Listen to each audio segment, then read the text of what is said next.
What comes to mind when I think of what human nature is?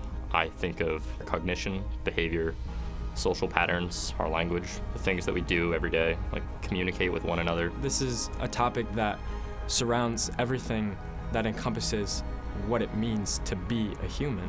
Once you become aware of that, you can understand different perspectives and open your mind. We have been around as a species for at least 200,000 years. And for most of our existence as a species, we have been hunter-gatherers. We've gotten our food by gathering wild plants, hunting. Really, as humans, we can eat almost anything. Not all societies around the world started to farm, but in many different places across the globe, starting 10,000 years ago, humans did start to domesticate plants and animals. I think humans really use our intelligence in really innovative ways. To eat, to live, to play. As a sociologist, I like to think of the cognitive aspects of how we get somewhere sometimes. So I just asked both of you guys about where you're going in terms of your career. There's a mental part of planning that goes into how we get somewhere. COVID has shown us just how pervasive and how connected we are in so many ways, and even in ancient times in smaller circles, those same kind of connections existed and patterns existed. In our society in the United States, people tend to think of religions as being particular types of sets of beliefs that are institutionalized.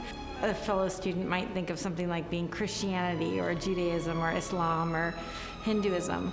But in anthropology, we tend to think of people's beliefs that maybe guide their practice or their sense of how they belong in the world. I would say that for 200,000 years, if not before that, there is no known group of humans through time and space that does not have a belief system. Every single human, even atheism, is a belief system. There's lots of different ways to look at that. And in psychology, we think about all those different ways because it's kind of the intersection between biology and society and culture.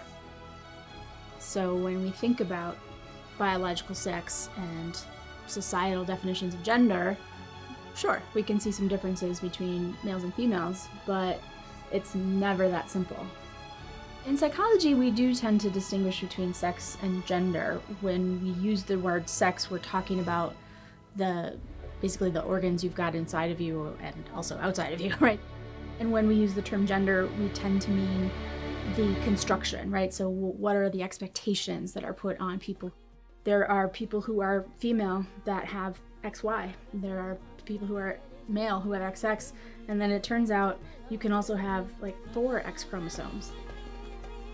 But from a psychological perspective, it's still true that people who are more male and people who are more female have different roles and expectations put on them from a societal level. That's how we think about it. It's not nature or nurture, it's nature and nurture.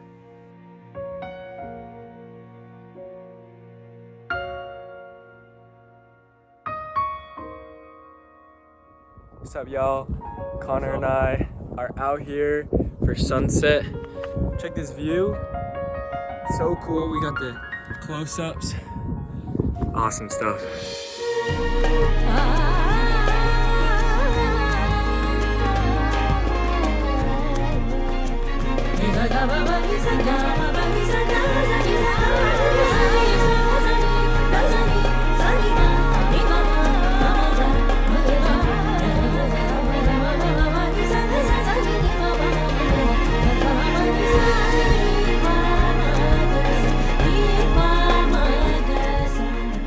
don't strive to be isolated as humans. We strive to be with other people.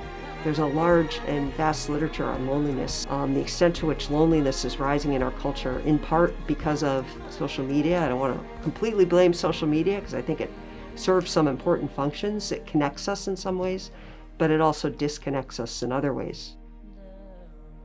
I also think reason is a part of being human because we will stop and pause and put rational thought into things that we do, and so that's part of what I think makes us human, an important part.